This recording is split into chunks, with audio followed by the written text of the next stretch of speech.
What's up, everybody?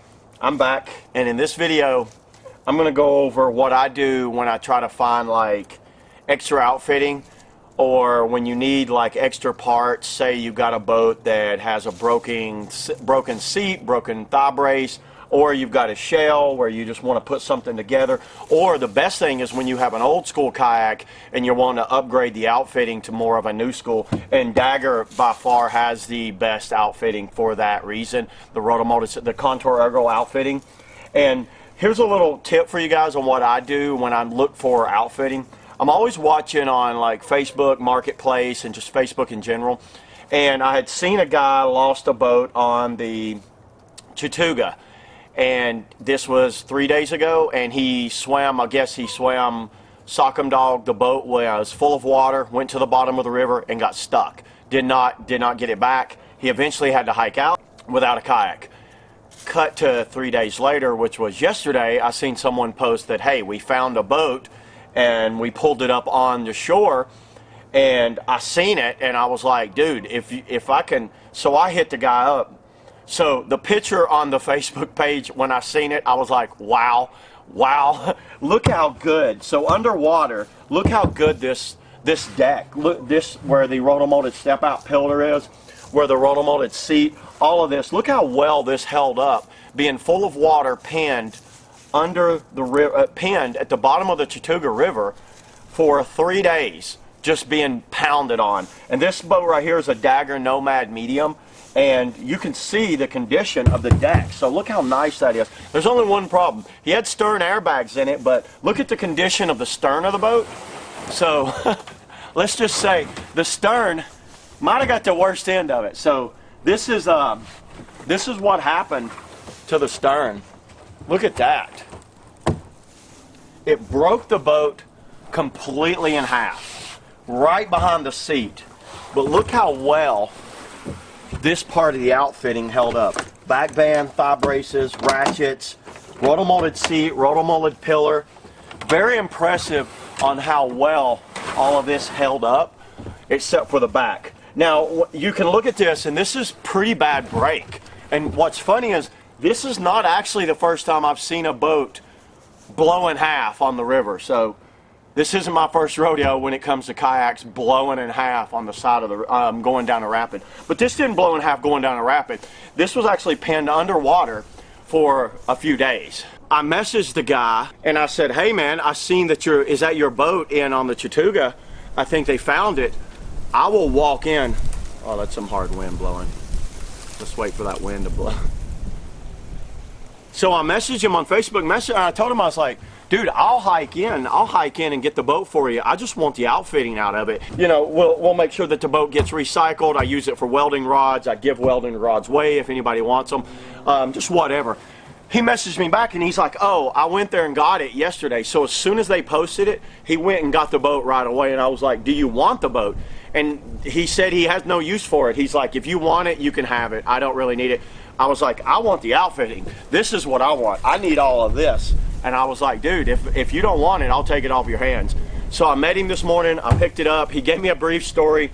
Apparently he ran sock 'em dog once, had kind of a line, so he decided to go up and run it again. Ran it again, got locked into a side surf. For anyone who's been in sock 'em dog, I was like, I feel you, man. I know what it's like in there. You get down in that pocket at sock 'em dog. Sometimes you can get out of it and sometimes you can. It's not worth blowing your shoulder out. It's not worth just blowing all of your gas tank out and then swimming. You don't have safety set up. You're by yourself. There's a lot of factors with sock 'em dog that will decide. And it's a pool right below it. So it's not like you're swimming into a class 5. So he made the decision. He pulled his spray skirt, came out, really solid paddler. You know, it's just one of those freak things, got locked in a hole, could not get out. And I get it. And he's in a kind of a rounded top creek boat, which is not, you know, when you don't have edges, it's a little harder to get out of a hole. Just know that from experience, trust me. So he was like, I swam, the boat went under and never resurfaced. So my guess is what happened was, the boat, you can see all the beatings on the side right here, all of this right here, I can see that. So my guess is it pinned on a rock here and pinned right here. And then eventually it blew completely out. And I can look at this plastic. This doesn't mean this is weak plastic. What you want to look, that's not a brittle. It's not brittle. That is tough. So it's not like the plastic was brittle. Just no boat's going to hold up under that much force. And it's in an area behind the seat, so you can see where the rotomolded seat kind of held it right here, and it broke in half. So there's another half. So, well, the good thing is 50% of his boat's out of there and 100% of him is out of there. That's considered a good day in my book. So if 100% of you gets out of there and 50% of the boat stays in there, I'm sure it'll eventually resurface downstream somewhere. As I was saying before my camera battery died, the most important thing when something like this happens is that you're safe. You got out and you made it out of there. So yeah, the boat stayed, the boat got destroyed, but you know what? In the end, you made it out and you're fine. You could have easily been pinned at the bottom of the river, a flat pin, and been stuck inside the boat and not being able to get out. That's a terrible day, in my opinion. But yeah, 100% of him out, 50% of the boat's out. It's a good day. The rest of the boat will eventually make it out, but this will say, and you know what, this will say something for daggers with the step out pillar. You can see how well all of that bulkhead, thigh brace, look at that bulkhead still down in there. I don't know if you guys can see down in there, the bulkhead, the thigh braces, all of it's still intact down inside of there. The structure of the boat stayed extremely well, and that says something about Dagger's outfitting and Dagger's plastic, because this is no knock at all on Dagger's plastic, is the fact, like I was saying before, it doesn't have a brittleness to it. Like I can sit here and I don't think I'll be able to tear that with my hands. I can try, but I don't think I can. You got to think the bottom of the river has thousands of pounds of force acting on it, and eventually anything's going to break apart. We're talking big, huge trees, houses, you name it, river, will just destroy everything.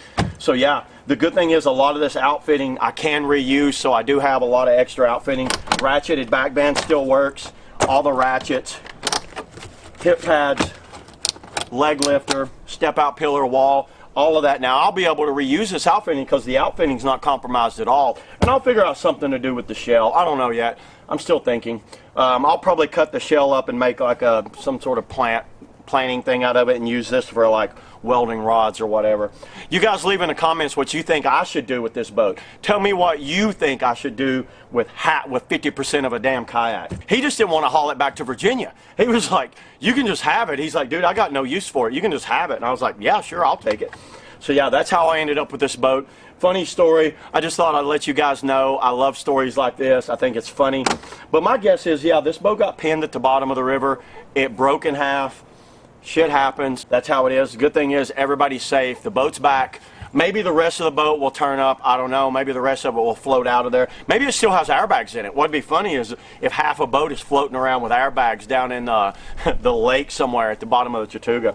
And this happened on Chattooga Section 4 at the Sock'em Dog. So more than likely the rest of this boat is down underwater somewhere. Hit that thumbs up button if you've ever seen a boat break, like catastrophic break, and leave a comment. Tell me what you think. Is this an acceptable thing to happen to a kayak? What do you think? Tell me what you think, and tell me any experiences that you guys have had on any boats breaking like this. How many breaks have you seen? How many times have you seen kayaks? I've seen them folded, but this is one that stayed underwater for a long time, right under a waterfall too, with thousands of pounds of force pounding on top of it. So it was not like floating down the river. It was right under a waterfall. So yeah, leave a comment if you've ever seen anything like this before, because I love reading these stories, what happens, as long as everybody's safe, you know, especially when it ain't happening to me. I think it's funny.